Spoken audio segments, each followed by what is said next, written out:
vou apresentar para vocês alguns teóricos democráticos modernos e também alguns teóricos democráticos contemporâneos, para a gente ter ali, né, uma noção do que esse pessoal falava e na época, né, que eles viveram, qual era o entendimento que se tinha sobre democracia. Lembrando que essas teorias democráticas modernas são aquelas mais antigas e as teorias democráticas contemporâneas são as mais recentes, mais atuais, tá? Então eu vou mostrar alguns autores para vocês. Só para a gente lembrar e eu situar vocês, ó, século XVI, nós temos duas importantes revoluções acontecendo, tá? Que revoluções são essas? A Revolução Científica e a Revolução Protestante. Quer dizer, tá, no século XVI, tá, gente, que ainda é ali a Idade Média, quem é que comanda na Idade Média? Quem é que tem o maior poder, quer dizer? A Igreja, o clero. A Igreja Católica, então, ela fazia com que todas as explicações de tudo acabasse sendo com base ali na religião católica, tá? Então, elas legitimavam o poder de alguns soberanos, né, a questão de terras, da configuração da própria sociedade, tudo ali explicado com base nas explicações religiosas, tá? E essa época ficou conhecida como Idade das Trevas. Quando as pessoas começam a questionar essas explicações, né, utilizando-se da razão, e a razão leva também a uma série de outras coisas, como a ciência, tá? Tu tens ali o início do iluminismo. O iluminismo, gente, traz a ideia de luzes da ciência sobre a cidade das trevas. Por isso o nome iluminismo, que está clareando essa época, que era uma época, vamos dizer assim, sombria, né? Que a Igreja Católica, então, acabava explicando, se tu nasceu pobre, tu te conforma porque é a vontade de Deus, né? Se está havendo guerra, é a vontade de Deus. E aí, quando o homem começa, o indivíduo começa a entender que ele tem autonomia, né, sobre várias coisas, para decidir sobre várias coisas da sociedade, ou ele quer isso, e aí ele percebe, então, que, sabe, se eu tenho braço e perna e tal, por que eu não posso ter dinheiro também? Por que eu não posso... Guerra, sabe, não é Deus que está querendo guerra, quem faz guerra é o próprio homem. Então, essas ideias, tá, elas começam a ganhar força, sobretudo no século XVI. Além da questão também do liberalismo, tá, gente?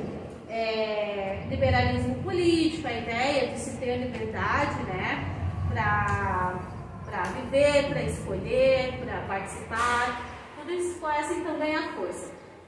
Então, antes a democracia estava ligada à uma ideia mais de igualdade, depois ela passa a ter uma ideia então mais de liberdade. Aqui nós temos, tá, o primeiro teórico que eu vou mostrar para vocês é o Thomas Hobbes, tá? Ele, olha ali quando é que ele nasceu. Mas foi um teórico então que já ousava falar sobre a questão da liberdade, enfim, né? Outra coisa que eu vou falar para vocês, todos esses teóricos democráticos modernos, eles são contratualistas. O que isso quer dizer? Tá? Contratualismo, todos eles falam da existência de um contrato social. Esse contrato social, gente, ele não existe realmente, tá? Mas ele marca uma espécie de um antes e um depois. Um antes seria o homem num estado, vamos dizer assim, total, né? Um estado de ausência total de regras, né? Um estado de natureza. Vamos imaginar aqui, tá? O que seria o estado de natureza para nós? Nós agimos praticamente por instinto. O que faz com que eu não haja conforme eu quero? Se eu não gostei do cabelo dela, o que faz com que eu não corte a cabeça dela? Porque eu não gostei do cabelo dela. Regras, né? Quer dizer, eu sou protegido por essas regras porque eu sei que outras pessoas também não vão fazer isso e eu também não vou fazer com medo das consequências. Mas no estado de natureza, talvez isso não existisse, né? Então a gente, claro, isso é um debate muito mais profundo, que eu vou pincelar com vocês essas coisas, Mas só para explicar, tá? Esse contrato social, então, ele não existe na prática, ele só estabelece um antes e um depois. Então, o Thomas Hobbes, tá? Ele foi matemático, teórico político, ele era um autor de alguns livros que são bem famosos, talvez tenha uma até na biblioteca. E uma frase muito conhecida do Thomas Hobbes é que o homem é o lobo do homem. Então ele diz, lembra que eu falei para você do estado de natureza? No estado de natureza, os homens são egoístas e eles vivem num estado de guerra, que seria um estado de todos contra todos. A partir do contrato social, tá? As pessoas atribuem ao Estado poderes absolutos, renunciam à liberdade para garantir segurança, e o Hobbes ele sugere como a melhor forma de governo a monarquia absolutista, que é quando um rei lá tem poder absoluto e comanda os seus súditos. Tá? Depois nós temos o John Locke, que foi um filósofo inglês conhecido como pai do liberalismo, né? Locke ficou conhecido como fundador do empirismo e defendeu a liberdade e a tolerância religiosa. Vejam aqui a época que ele nasceu. Tá? Olha que ele também fala no estado de natureza e depois no contrato social. Então, segundo Locke, no estado natural de perfeita liberdade, os homens são juízes dos próprios casos. A partir do contrato social, o que seria para este autor o contrato social? Um pacto para a mútua conservação da vida e para a garantia dos direitos naturais. Tipo ali o que eu estava falando para vocês, entendeu? Na medida que eu sigo essas regras, eu também estou protegido por essas regras. Porque se eu não faço o que eu tenho vontade, outras pessoas também não vão fazer o que têm vontade, tá? E é um pacto, né, que todos nós seguimos, sem, obviamente, né, nos darmos conta, mas ele existe. Características desse pacto, né? Confiança e consentimento, e o Locke era um defensor do liberalismo político. Pode passar? Depois nós temos o Rousseau, tá? Que vocês já devem ter ouvido falar, Jean-Jacques Rousseau. Ele era filósofo, teórico político, escritor, compositor, e é considerado um dos principais filósofos do iluminismo. Lembrando, tá, gente, quando a gente fala em iluminismo, o iluminismo ele não surgiu assim... há 10 anos aconteceu o iluminismo. Às vezes é um movimento que demora 100, 200 anos. Assim como a Revolução Francesa não foi um movimento que aconteceu assim, o pessoal se organizou super rápido, né? Foi uma indignação que ela foi demorando anos para que culminasse na Revolução Francesa. Então, o movimento iluminista, ele também foi algo que foi crescendo com o tempo, tá? Vejam que o Rousseau, gente, ele viveu ali o período da Revolução Francesa, que foi em 1760, por aí, tá? Segundo, por favor. Ele também fala do Estado, eu ia falar do Estado Nacional, do Estado Natural. Só fechar aqui, por favor. Obrigada. O estado de natureza, segundo este autor, prevalece a vontade individual. Ele diz que o homem é bom, porém a sociedade é que corrompe ele. O homem nasce bom, mas a sociedade, né, vai corrompendo ele. A partir do contrato social, o que ele acredita ser o contrato social? Um acordo com a finalidade de criar a sociedade civil e o Estado. Garantia de sua liberdade nos limites estabelecidos pela lei, prevalecimento ou prevalece a vontade geral, e o Rousseau é um defensor da democracia participativa, que é um daqueles modelos de democracia que a gente viu. Depois nós temos o Montesquieu, tá? Que também, talvez vocês não tenham falado desse nome, mas agora vocês vão ver que ele está mais próximo de todos nós do que a gente imagina. O Montesquieu foi um político, filósofo e escritor francês, conhecido pela sua teoria da separação dos 3 poderes. Que poderes? Executivo, legislativo e judiciário, que hoje em dia é usado pela maioria das instituições de vários países pelo mundo afora. Tá? Ele nasceu em 1689 e morreu em 1755. Pode passar? Então aqui, ó. Foi ele que formulou essa separação, né, e distinção entre esses três poderes. Gente, vocês estão vendo que aqui no Brasil tá, né, tá uma, vamos dizer assim, uma coisa, não tá, atualmente não estamos vivendo aí numa harmonia muito grande entre os três poderes. O executivo, que é o presidente, tá meio que numa treta com o legislativo, que é o nosso Congresso Nacional, ali, Câmara de Deputados, Senado Federal, e numa treta com o STF, que seria o nosso judiciário. Vocês já ouviram falar, agora teve o lance do Sérgio Reis, que estava falando em impeachment os ministros, né, da Justiça, fechar o STF, não sei o quê, aí falam da ameaça de um golpe iminente. O que seria um golpe de Estado? Quando ele acontece? Tá? Não que ele vai acontecer no Brasil. Tá?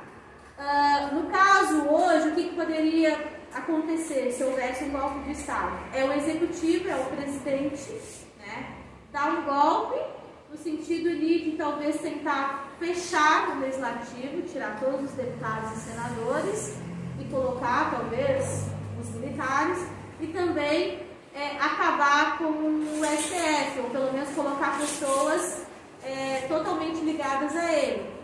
Tá? Essa separação dos três poderes, ela é tão boa, por quê?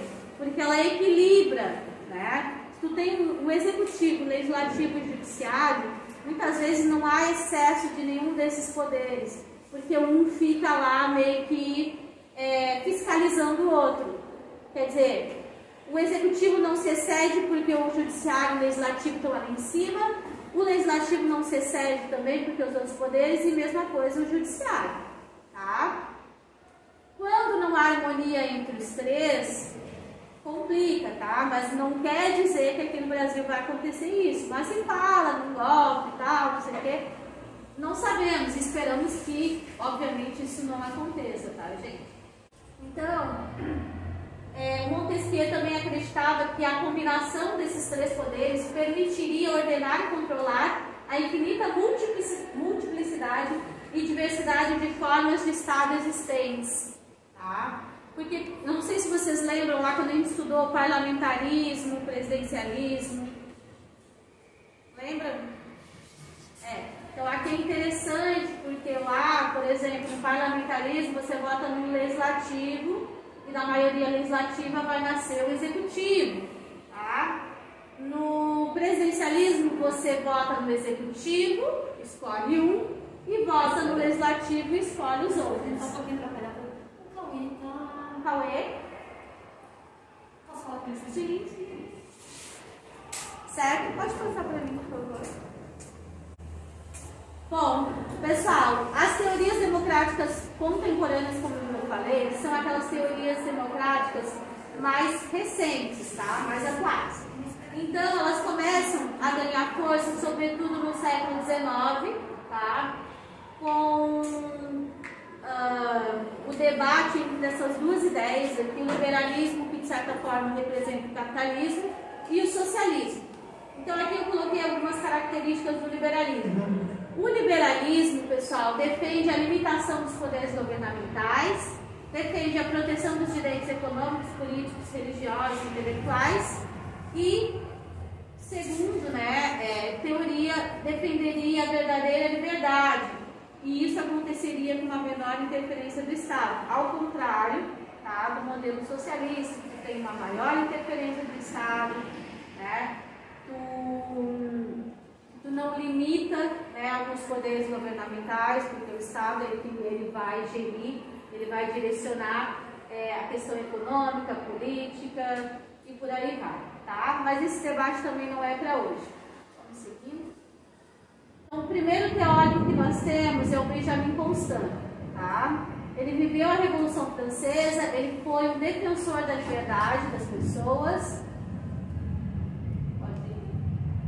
Depois nós temos o Alex de Tocqueville, que defendia a democracia representativa, tá? Ele fez uma viagem aos Estados Unidos para fazer uma pesquisa sobre o sistema prisional, e quando ele chegou lá, ele ficou maravilhado como a democracia americana ela funcionava bem.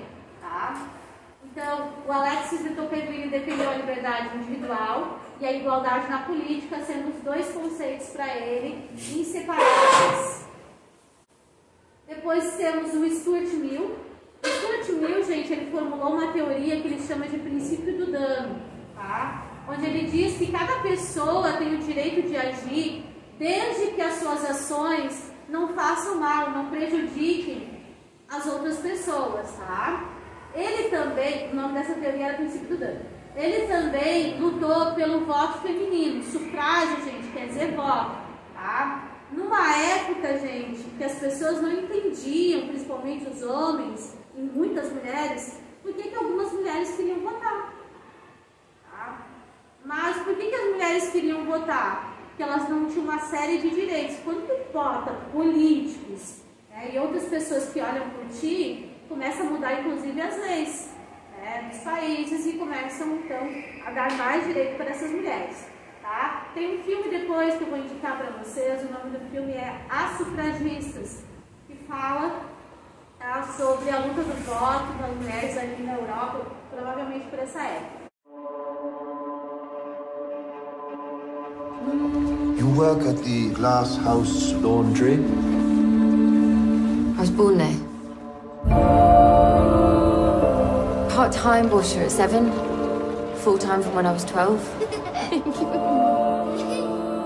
What would the vote mean to you? Oh, in this growing darkness, I can't see the light. Votes for women. The power is in your hands. No one cares, love. Some of us do. So shut your bleeding cake hole.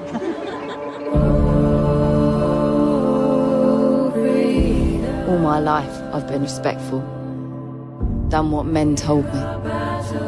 You're a wife. My wife. That's what you're meant to be. Well, I can't have that anymore. Never underestimate the power we women have to define our own destinies. We have been left with no alternative. Defy this government. Vote for women! We shall cut into the heart of communications. My job is to enforce the law. It all means nothing to me. I've had no say in making the law. We have reached a state of anarchy we can no longer ignore. Punish those responsible in whatever way you can.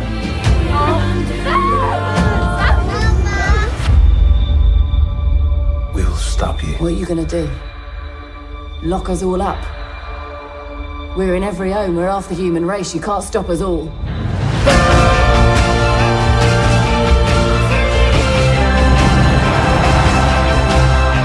We do not want to be lawbreakers.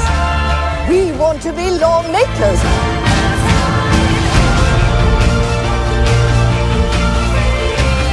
The only way is forward. I'm worth no more, no less than you. We will win.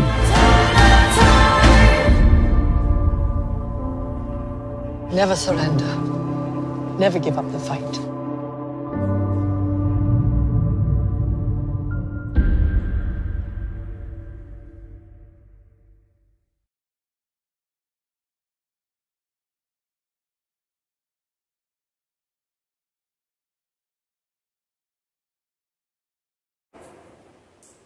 Temos a Rosa Luxemburgo, tá? Que é uma autora marxista, que ela diz que o controle do poder deve acontecer nos próprios lugares da produção.